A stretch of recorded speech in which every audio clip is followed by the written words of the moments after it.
Thinking about it. Panic. We are going to be live on YouTube, so no naughty words tonight. Maybe a couple naughty words tonight, but not the big ones. Not currently working. Huge. Frozen. We are frozen. Hey guys, how's everyone doing? Look at that, Charlie.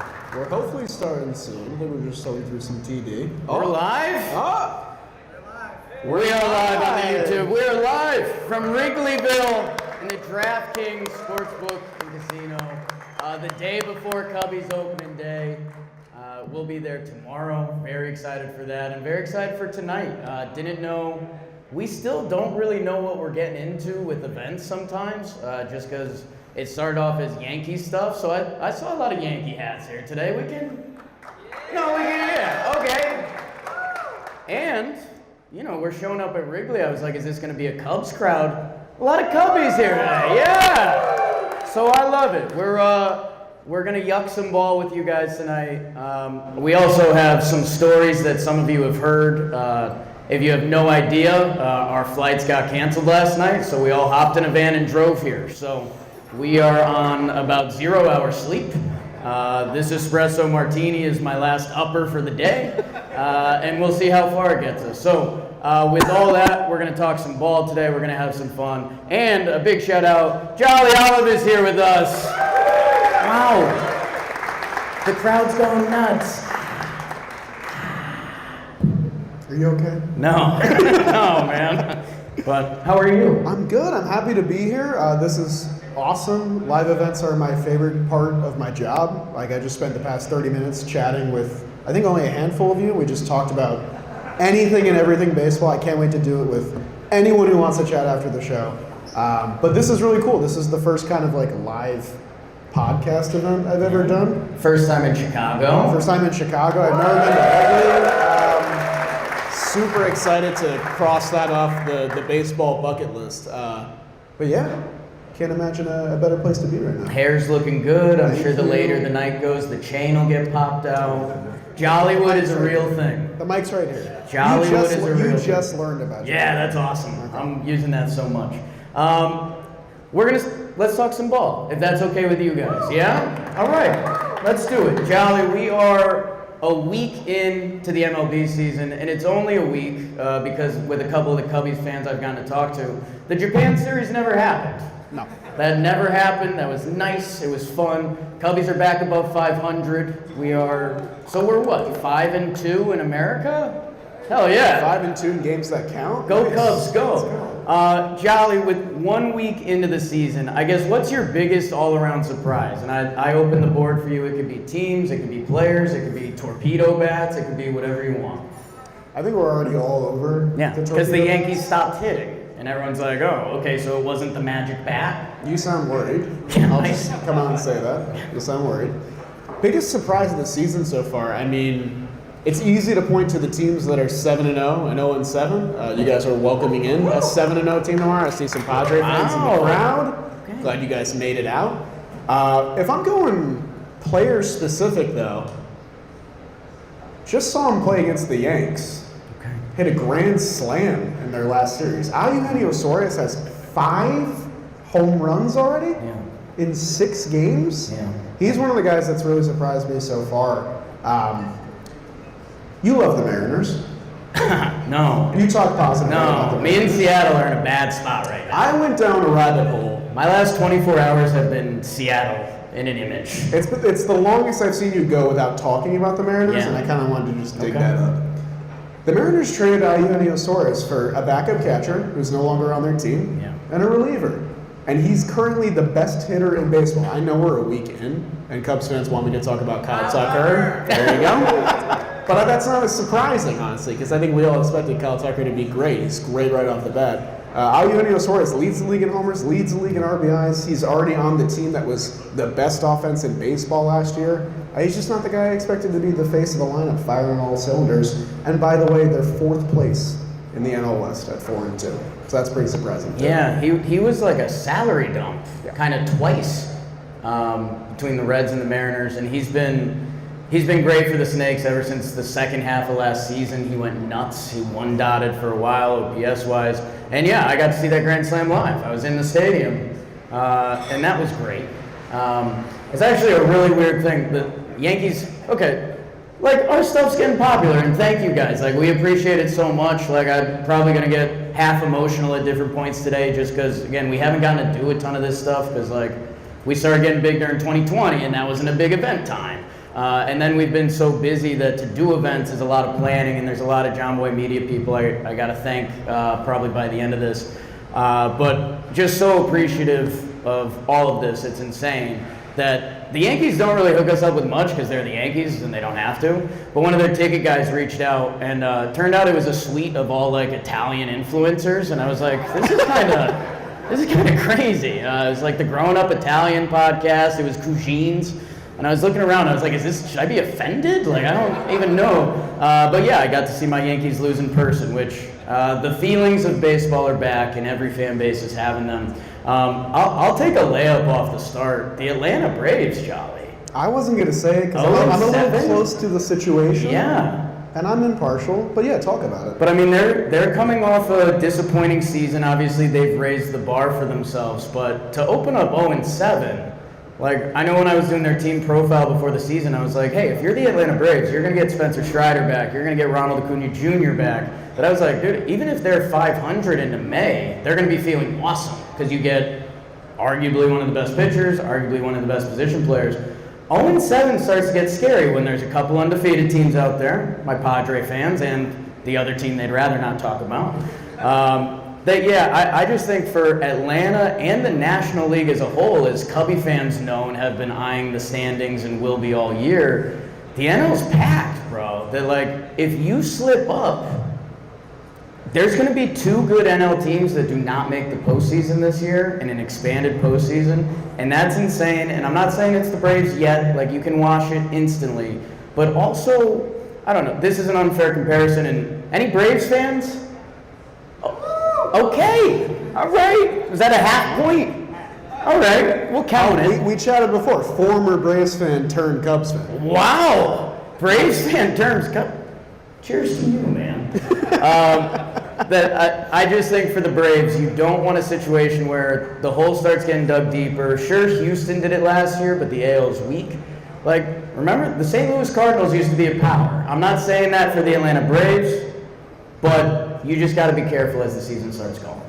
I think the stat that was going around was that there's never been a team to start 0-7 and not only make the playoffs, but finish with a winning record. Yeah. I believe in the past, like, 45 odd years. Now, I do think that the Braves are talented enough that they could make baseball history in that facet, but it's so hard to emerge from an offseason where you kind of have this reputation for conservative spending and not going for the big fish, and the one guy that you sign, Jurickson Profar, gets popped for 80 games.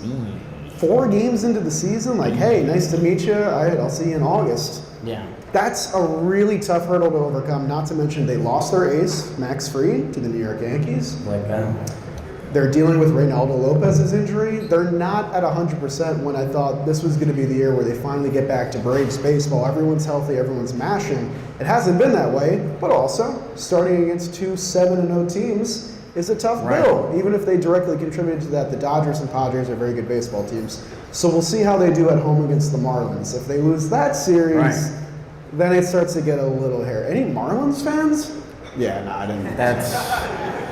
That's a whole nother one. It would have been really cool if there was. I've never met one. I don't know. If I don't just pass out on a table in a little bit and not, I guess for other reasons, fatigue, man, I could write like a thesis paper on why the Marlins aren't a good baseball franchise. It's so insane that we just accept that they're bad when it's like, okay, tax-free, it's Miami, like the Latin flavor of that city, like it should be baseball. The Miami Heat are like a cornerstone NBA franchise. Guys want to go there.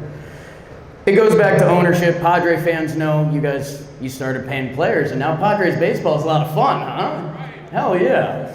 All right, let's Jowl Bear, if I can call you that. In public? No.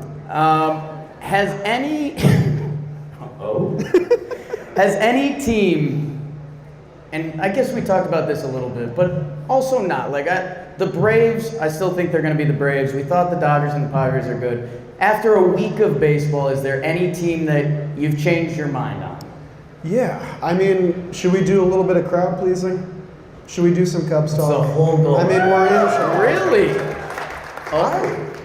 To a fault, I was a little hard on the Cubs this offseason. They traded for Kyle Tucker. They got Ryan Presley from the Astros, but I still felt like there was more money to be spent. There was more talent to bring in.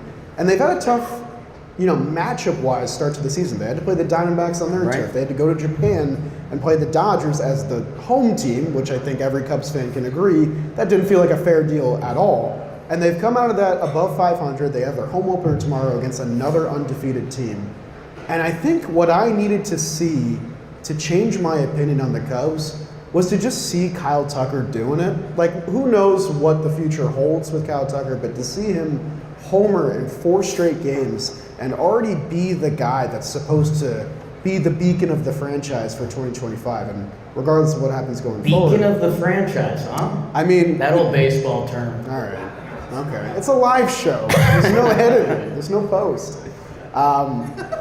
They're going to need him to be the MVP caliber player that I think we all know he can be. He was that player last year until that untimely injury, and I think the Cubs had all the pieces there. Like we talked about, all that money was invested in Seiya Suzuki and Ian Happ and Dansby. And like, this is a talented team that couldn't get over the hump for some reason. And now I'm starting to think that it's just because they didn't have that star-level MVP presence in their lineup. That's a lot of pressure for some guys, but early on, it doesn't look like it's phasing Kyle Tucker at all. And I'm really excited that we get to see his Cubs debut at home in person. I feel like that could be incredibly special. It's going to be tough against the Padres, who haven't lost a game yet, but my opinion, one weekend has already changed drastically on the Cubs. Yeah, it was a weird moment this offseason when it's like, okay, Cubs got Kyle Tucker, and you're like, go Cubs, go. Why not? And then I did the exercise of Kyle Tucker is the best Cubs player since Chris Bryant? Bryant's MVP season. Like Baez, you can make some of Baez's WAR seasons. I think he got there. The 2020s, it's Kyle Tucker. That's a couple moons ago. I know the streets were alive for those beautiful nights, but we're coming up on a decade now that Kyle Tucker, that was a big head tilt moment for me. Like, he's the best Cub since Bryant, Rizzo, Baez, pick whichever year from them. In a contract year where he seemed to be peaking last year, you're like, okay. I thought, were you discussing doing Padres for this? Did you have a negative team for this one? I thought about doing Padres, but there's already been a lot of Padres talk, and the fans already are over it, up. I don't know. That's a dangerous it. line to toe. Hey, man. Plus, they're the enemy tomorrow. Oh, you're doing that? I mean, we're in Chicago, babe. Okay. Come on. I do. Me and Jolly, I said no bad words. Me and Jolly are slutty for the right price. There's a secret John Boy Media story that got kind of buried. We did a road trip in 2021. We did Milwaukee, Chicago, Pittsburgh, and Philly. And we weren't originally doing Chicago, but we're like, you know what? We've got time. Like, let's go to a Cubs game. What are we doing? And the Cubs were kind of having a mess season. And we were like, we got in touch with their social media team, blah, blah, and we were like, hey, we're thinking about coming to the Cubs games. They were like, yeah, you and Jimmy could throw the first pitch. And I was like, what? What? So we come to the game, we're walking around in the outfield, we're, tall for a day, and game got rained out. No first pitch. So yeah, one day I'll get my Cubs first pitch, but God, sorry, this is getting personal, and it's been a long day. You getting emotional? Yeah, man.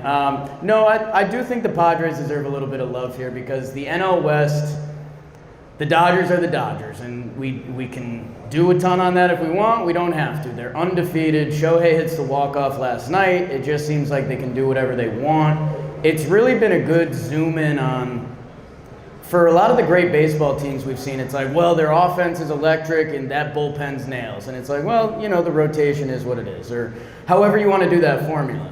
The Dodgers could have the best rotation. The Dodgers could have the best lineup. The Dodgers could have one of the best bullpens you've ever seen, that it's like, okay, we're looking at something crazy here, and their undefeated start is nuts. But the Padres, The Arizona Diamondbacks, they signed Corbin Burns, they went to the World Series, and you're like, okay, let's respect these Snakes a little bit more, like, right? Like they deserve that. They had the best offense in baseball last year.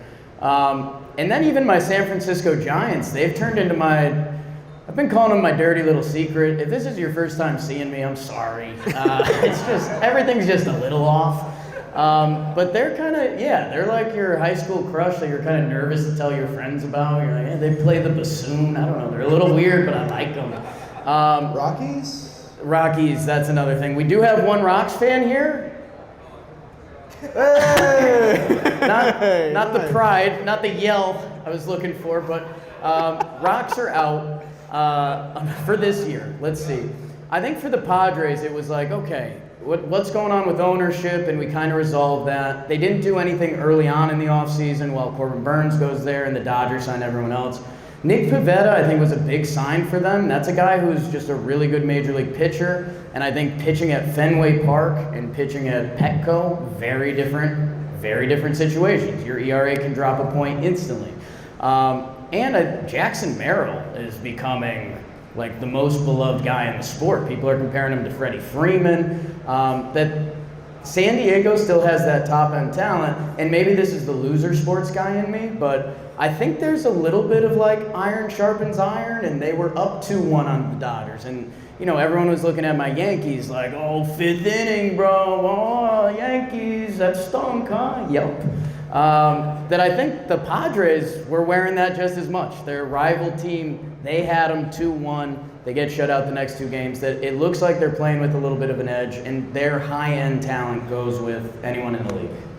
Yeah, I mean, if you zoom out on the Padres for a second, like throw 7-0 out the window, you lose to your bitter rival in crushing fashion in the playoffs.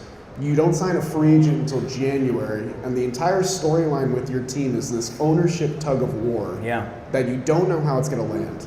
So I was not optimistic about this team at all, and they needed a lot of things to click right, and they still do. We're only 7 games in, which is funny that we're like doing all these like instant reactions, because this could change in a week. You never know. But them getting 3 great starts out of the guys that are not Dylan Cease and Michael King, them, you know, removing themselves from the Profar situation, and I guess kind of looking better for it now. I thought that was really going to hurt their team mojo. Not to mention they have the best bullpen ERA in baseball. Like their bullpen is still ferocious. You brought stats? I brought stats. Come Damn. on. That's like kind of what I bring to Yeah, the I table. did too. Yeah, you know, they're my stats. It's fine. I share. Yeah, you did. They're a very talented team. Cubs might take them down next 3 days. Go Cubs, go. Got to please the crowd. It's a little. All right. It's a little. Is that the line? Did I tell it? It's a little bit. We like the Padres. Let's do some player stuff, because I think pitchers every year, you see a guy throwing a new pitch or the velo's up, and these are kind of the metrics that you look at, and you're kind of, it's like, yeah, that's going to work. This guy was throwing 95, he's now throwing 97, and his off-speed's playing better off of it. You know, whether you're a torpedo bat guy, like, hey, Anthony Volpe, 4 homers early on. That's 2 torpedo mentions for you, by the way. Yeah, Too many. I'm actually trying to bring it back. I got sick of it because everyone is like, the Yankees are cheating. They lost 2 games. It doesn't work. I'm in. It was kind of sexy. It left baseball a little bit. People were talking torpedo bats, bowling pins. You're not going to sell me on this. Volpe might be good. Who are some players you either like or you're not liking? You know what? I feel like I'm pandering too much. This is a Tigers player, so it's not directly a pander. Javi Baez is kind of having fun early in the year. He's hitting 300. Javier Baez is hitting 300 right now. He's playing a new position. He's playing third base. I saw him hit a double in Seattle, which is a tough place to do anything with a bat. Right. I saw him smile. I saw him pull up to second base. I saw him turn to the dugout. I saw him smile. I was like, I haven't seen Javier Baez smile in like 5 years. Yeah. Whether it's his fault or the team's fault, whatever you want to blame it on. Since he was a Met? Since he was a Met. Yeah. He was a great Met. People forget. You're welcome for PCA, by the way. He's awesome. I wish he was still on my team. PCA is awesome. He's great.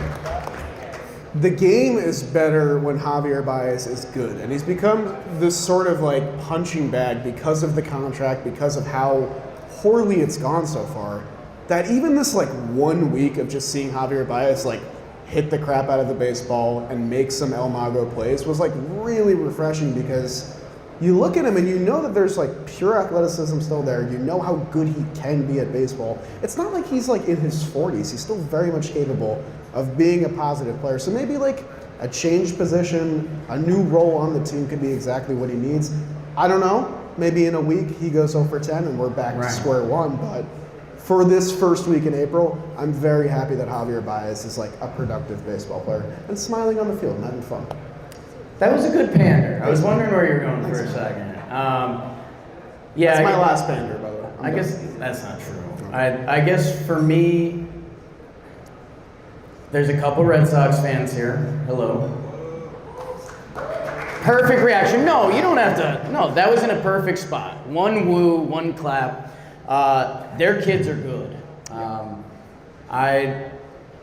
Right before the season started, this is when you know you're in too deep. I was watching their preseason Mexico game.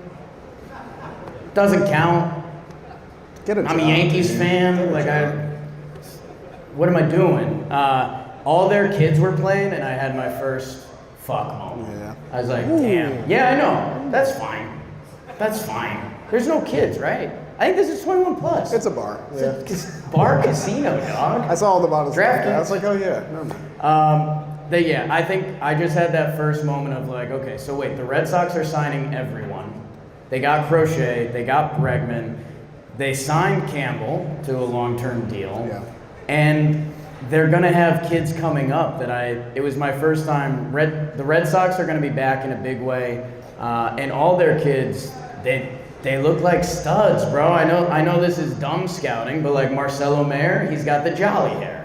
Like he's feeling himself. I think he's got, and I like that. Than this. Oh, he does. Okay. I was trying to. You're pandering to me? Yeah. Come on, man. A little two-man act. Yeah. You guys can leave, by the way. This is this is what we're doing. It's a private conversation. This is what we're doing at the Best Western down the road.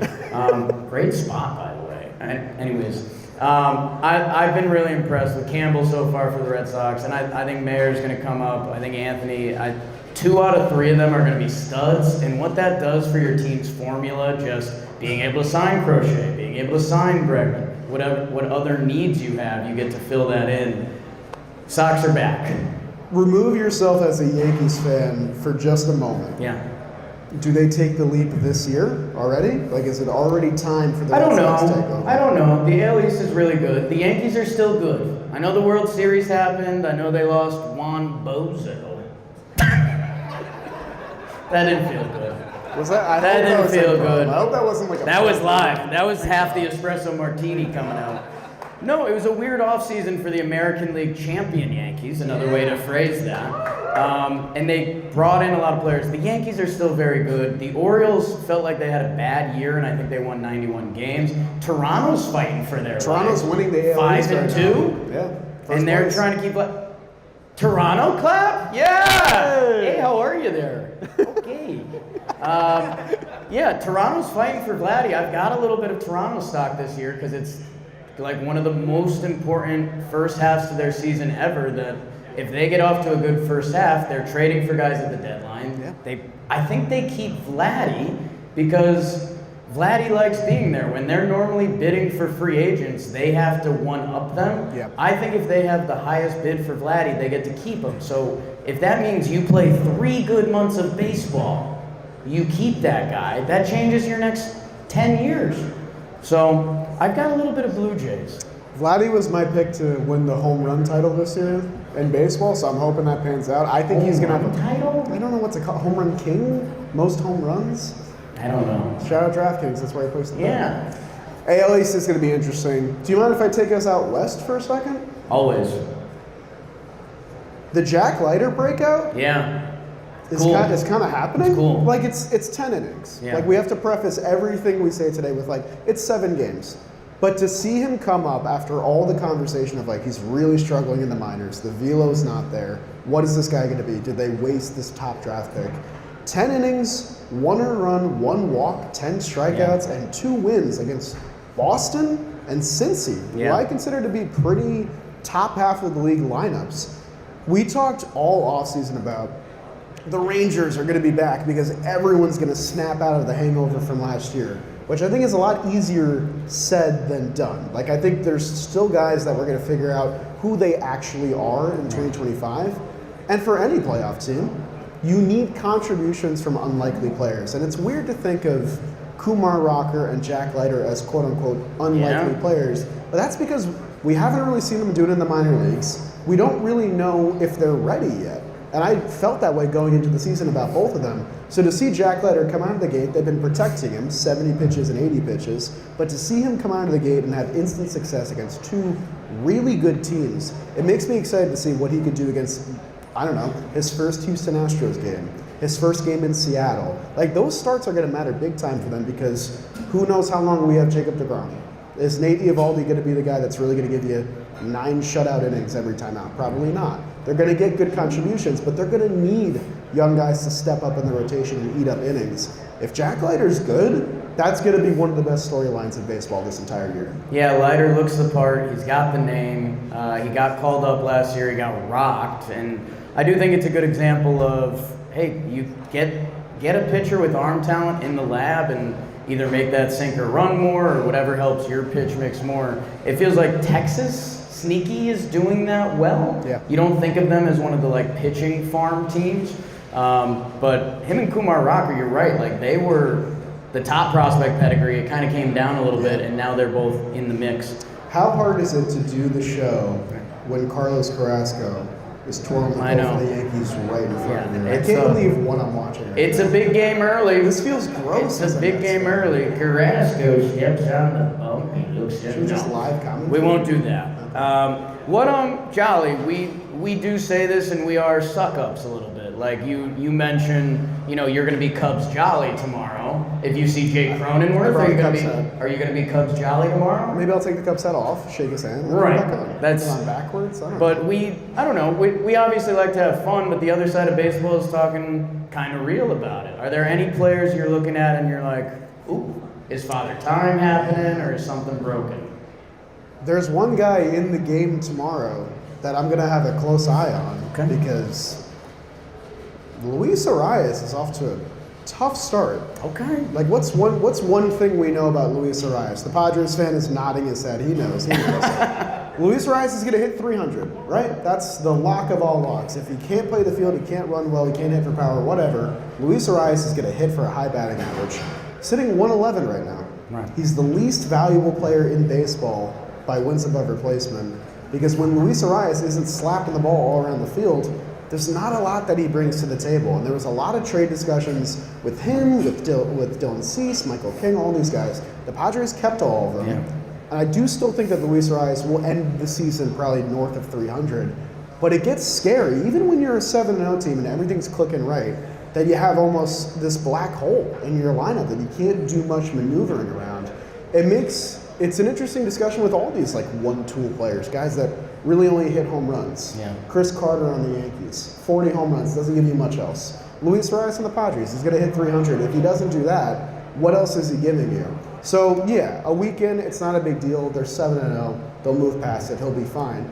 If we get to another week, Luis Arias is still hitting under the Mendoza line. He's not playing well at first base.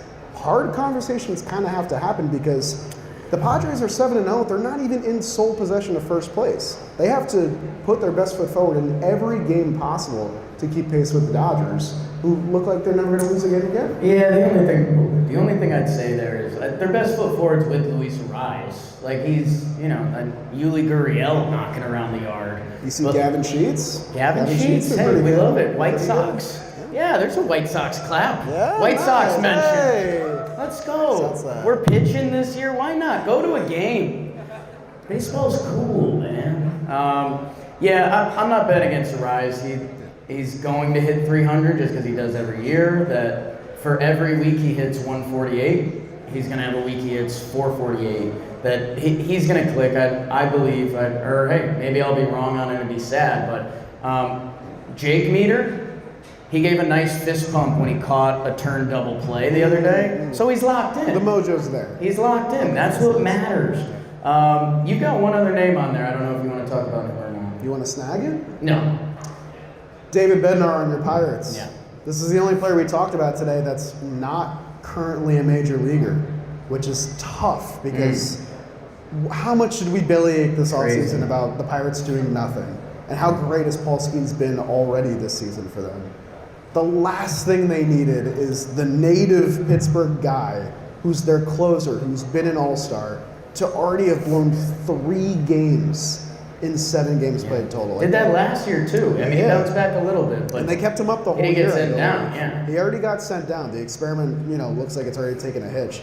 It's tough because maybe this is only me, but watching a guy, like for the Mets example, Max Kranick is in their bullpen this year, former Pirate, grew up a Mets fan. So by default, I'm like, I want to root for this guy to succeed more than basically anybody on the roster because he was a fan first. So I know how much succeeding on this team means to him. For Bednar, a guy from Pittsburgh, who grew up a Pittsburgh fan, who was an all-star closer for them, that's a serious twisting of the knife that stinks for a fan base that already has to endure so much crap. And I know Cubs fans, it's one less team to worry about in the NL Central. I get it. But for the Pirates fans, it's tough because it's just the last thing they needed. He's the least valuable pitcher in baseball right now. Who knows how long he's going to be at AAA? Who knows if we see him again this year? And I really thought he was just an easy lock for a bounce-back candidate of, let me take the offseason and reset, see if I can change anything in my arsenal. He comes out, he blows 3 games against the Marlins. Like, it's kind of tough to defend that. You had a note about Otto Lopez, and I don't want to say I was disappointed. I guess in a way I was proud of you, but Otto Lopez for clicks doesn't really work. I had to see if there was Marlin fans here, that's why I asked. Yeah, we got a half clap over there. Let's do a little, we want to get some questions from the crowd. We're going to send Jollywood out there in a second. Do you have anything you want to say about your Mets?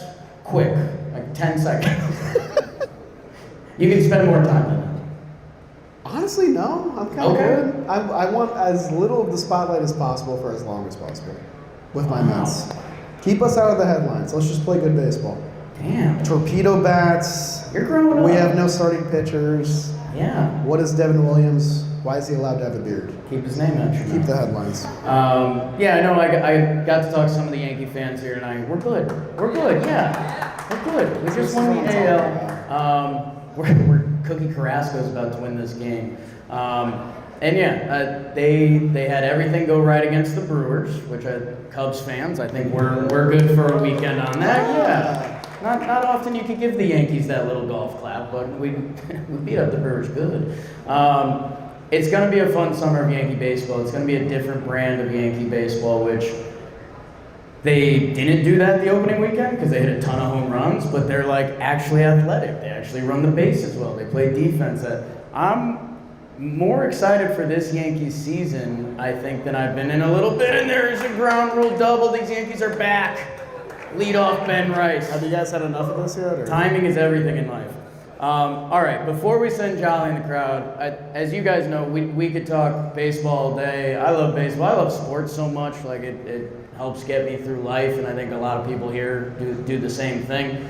I know we shout out Draftkings before. We set this up in December. It was like end of December. It might have even been like New Year's Eve, and we're like, hey, let's do something. And they're like, oh, how about day before opening day at Wrigley? We're like, yep, see you there. So thank you to DraftKings for setting this up. We need to give a shout out. So if you don't know, and this is it time? This is going to be fun. So as I teased at the start, so we're flying out. Why not? Little Wednesday night flight. Gonna grab a drink or two before. I'm normally a morning early flyer, so that's not in play. But I was like, okay, 6:30 p.m. flight. Grab 1 or 2 at the bar, put on the game. That's how traveling should be. So we go and we do that. Flight gets delayed, and you're like, okay. Flight gets delayed, okay. Flight gets delayed, okay. Okay. Me, Taylor, and Jeremy make a blood pact last night. Like, hey, as long as the flight gets out, we're good. We'll land at 2 a.m. We'll land at 3 a.m. Flight gets banged. Jolly and Rob are at Newark. We actually get on our plane. Oh, I didn't know. Butts are in seats. Yeah. Then we get canceled too. So they're like, oh, we can rebook you guys for Friday. As everyone here probably knows, that would not have worked. So we had a moment of truth at 11:30 p.m. we all texted and looked at each other and we're like, so are we doing this? The company has a van. Are we doing this? We kind of look around, everyone gives the nod, and we do it. So we go meet up. Our van is in Jersey City, so we're in beautiful Jersey City, a neighborhood you don't necessarily want to be in at 12:30 at night. We all get in the van. I took the first shift driving. Yeah, In the rain. clap, Jeremy. In the middle, you can clap. You clap. In the middle of the night, in the rain. Clap. I wasn't signing up for that. Yeah, it was the rain that canceled the flight. The rain that canceled the flight. We were driving through that. So that was pretty gnarly from 12 to 6 a.m. It was me and producer Rob Scirocco, who's working his tail off right now. Give up for Rob. So it's me and Rob in the front seat. I'm white knuckling pretty good. We went through 3 Red Hot Chili Pepper albums, singing every song. And the ones we knew, me and Rob like to sing a little bit, so we're having a good time. The ones we didn't know as well, we're doing the yes, I'm okay, everything's gonna be okay. That we finally get to 6 a.m., we make it to the morning, pass it off to Taylor and Jeremy, who took a shift from there. Everyone that got involved with it, once the sun came out, like there were smiles on faces again. Better. I hate to throw Jeremy under the bus because he's one of the nicest guys you'll ever meet. Don't, come on. We're This is crazy. We're driving an hour in. An hour in to like, we've made this decision. Yeah. We're driving to Chicago. Aaron Judge, let's go Yanks! Bang! Listen to that. Listen to that I crowd. don't think there's any Mets fans here. That's so tough. Listen to that. Okay. So me and Rob are locked in. It's raining real. And we're driving on the highway, like 18-wheelers are horrifying. Jeremy pops up and he goes, "We don't have to do this." And it kind of scared us because we thought everyone was sleeping. And we were like, no, man, we're doing this. We're in. We're like, he didn't want it to fall on his decision because he was the one talking to all the Draftkings people. And we're like, no, man, we're in. And I guess on a little bit of a personal level for me, like, it's still nuts that we're doing this. Like I did 7 years in electrical supply and distribution. I could tell you about some of these lighting and sconces and stuff. Nice. Me and hell yeah. And then my buddy hit me up and was like, "Hey, I want to do a Yankees podcast." And I was like, "Okay." And what that's evolved into, we're like a 60-person company now. It's nuts. It's nuts. Thank you guys. Like that's. The fact that we could meet up, because again, like I was saying before, there's another crazy side to this that like, there wasn't a game today. And probably a lot of baseball fans are excited to go to the game tomorrow that we're like, are people even gonna come out? Like, I don't know. So the fact that all you guys came out, it means the absolute world to us. And final shout outs, Taylor Jackson, who does social media for us, took 2 of the driving legs, incredible. Jeremy, who I threw under the bus for scaring us. But again, if you get a chance to talk to him, one of the nicest guys you'll ever meet and one of the hardest working guys you'll ever meet. We gave it up for Rob. Jolly Olive, everyone.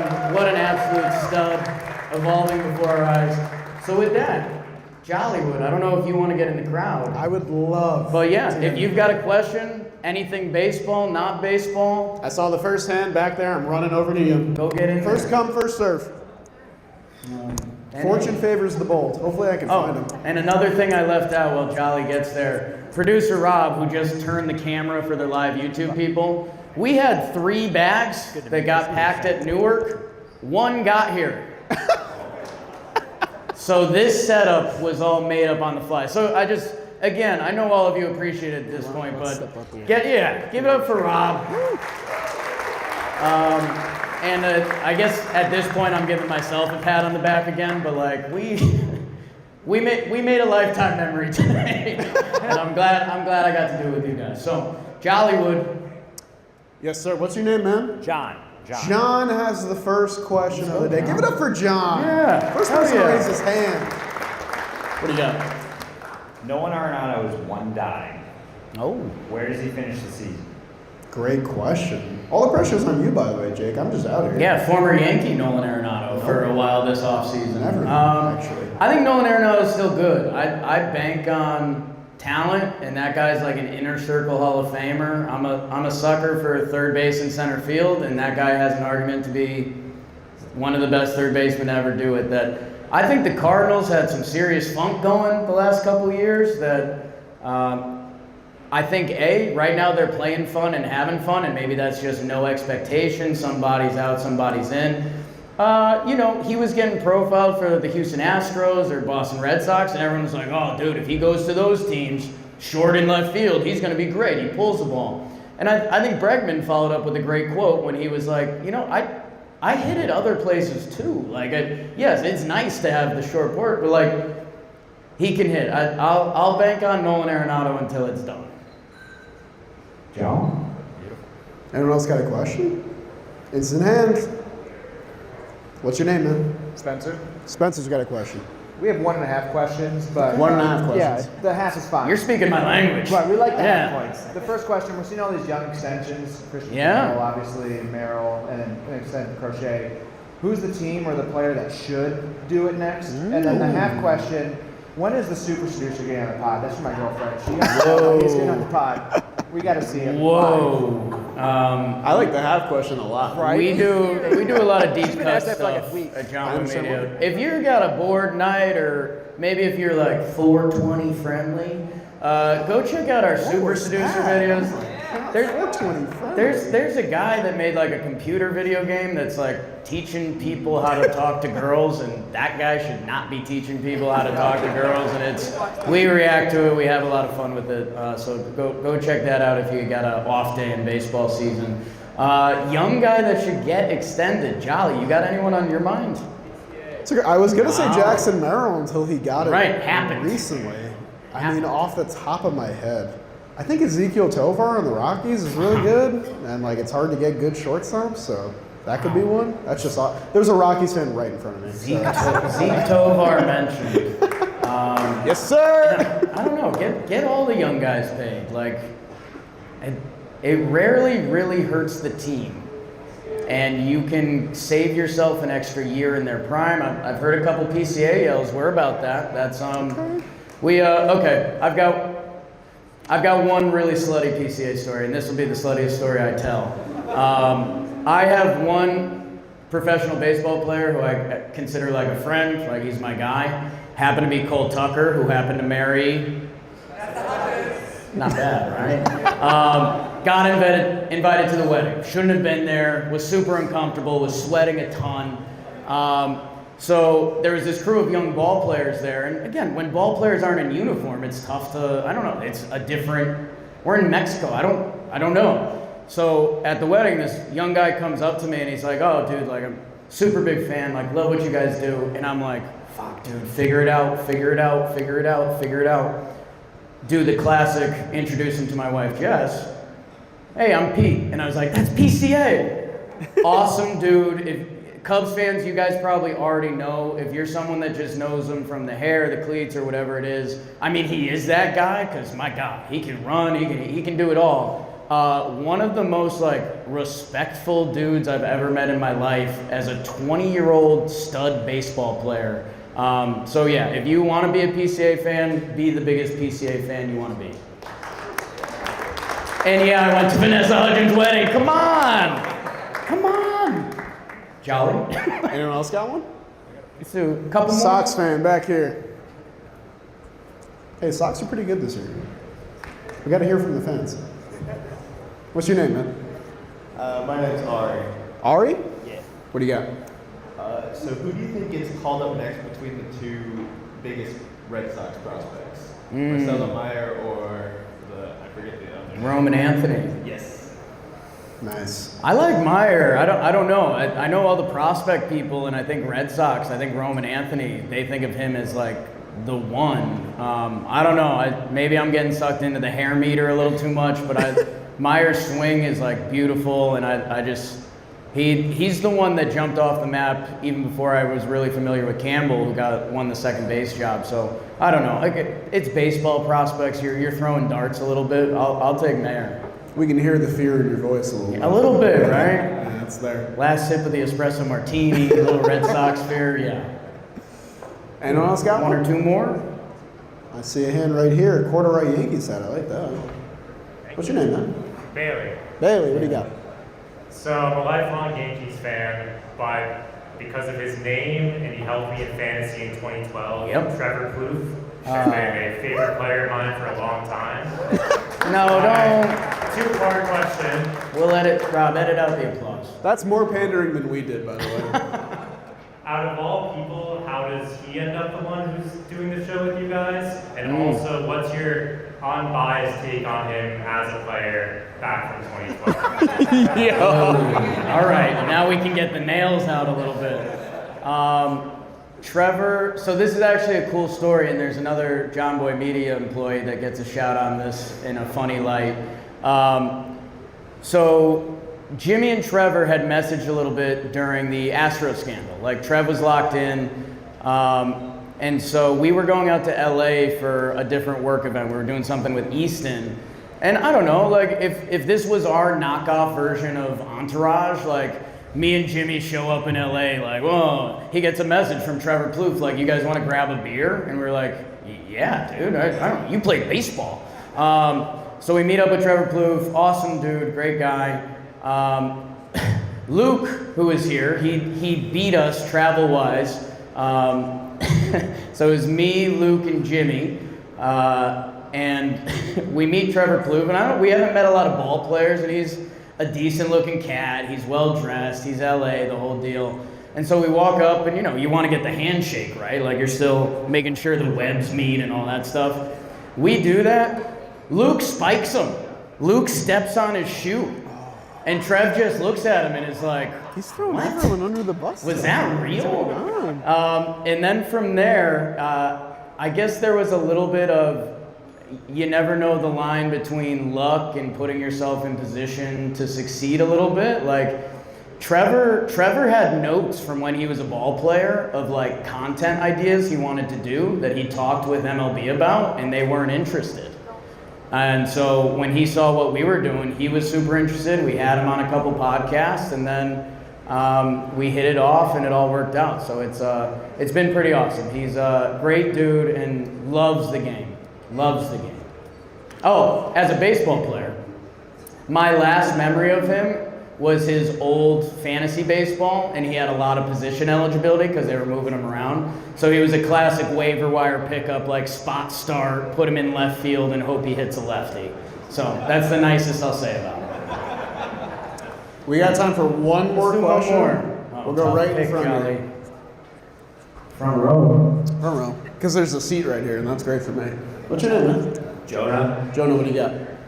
how do you feel about the Orioles' new ballpark dimensions, and should other teams follow suit? That's a great question.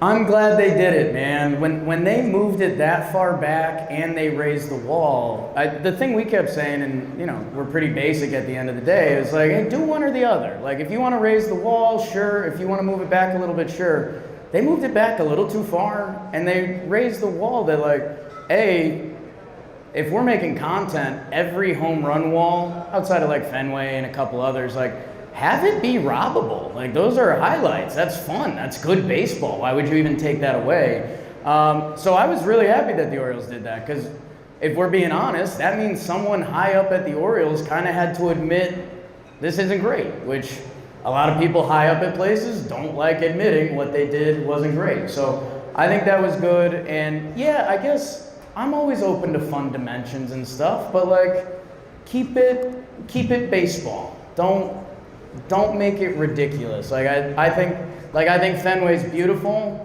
I think Wrigley with the ivy and the brick, like, that's incredible. It's a little, like, maybe we should get some padding in there, and like we could still have the ivy grow. Like, I know that starts getting sensitive. I saw a couple faces in the crowd like, no, that's our brick and ivy. We want the PCA, run into it, buddy. But yeah, I think all that stuff's good for baseball. I have one last story, and then I'll let you say whatever you want. This goes back to our road trip, and this is a surprise for everyone I went on the road trip on today, Rob, Jolly, Jeremy, and Taylor. So we decide we're doing this. It's a rush, it's raining, it's crazy and insane. We're actually gonna do this. We're gonna drive to Chicago in this nightmare weather. And I was like, Jake, step up, little guy. Like, you got this. Take the wheel, let's go. So I was like, all right, I'm gonna go grab the van. The reason I'm wearing this jacket, and I've been sweating up here for no reason, I don't want my jacket on. You guys don't know this. I ran out to go get the van. Absolutely ate it. Oh! I was like hype. I was like, yeah, we're doing this. Caught the curb, went down. Face in a puddle after midnight, after the flight gets canceled, before a 12-hour. Right after downing a Celsius, too? Yes. Right? Yeah. Nice. So, again, this ended up in me patting my back a little bit just to say, like, I love this. This was awesome. Baseball's great. You guys are awesome. We'll be hanging out a little bit. Again, from everything I just told, I'm probably going to run out of steam at some point. We'll see. But honestly, like, Jolly's a great dude, and he wants to be here. And if you see him, talk baseball with him. And all of our people are good. And the other thing that's sick is, like, this is a great baseball community. If you're hanging out tonight and having a couple drinks, throw an elbow to the person next to you, they're probably a decent cat. So thank you again to Draft. Give it up for Draftkings. They set this whole thing up. A lot of fun. And you got anything else, Sean, there? It's an honor to be Trevor Plouffe's backup. Thank you all for being here. I know some of you made a trip. It was so fun to do this, and I can't wait to chat with all of you. Thank you.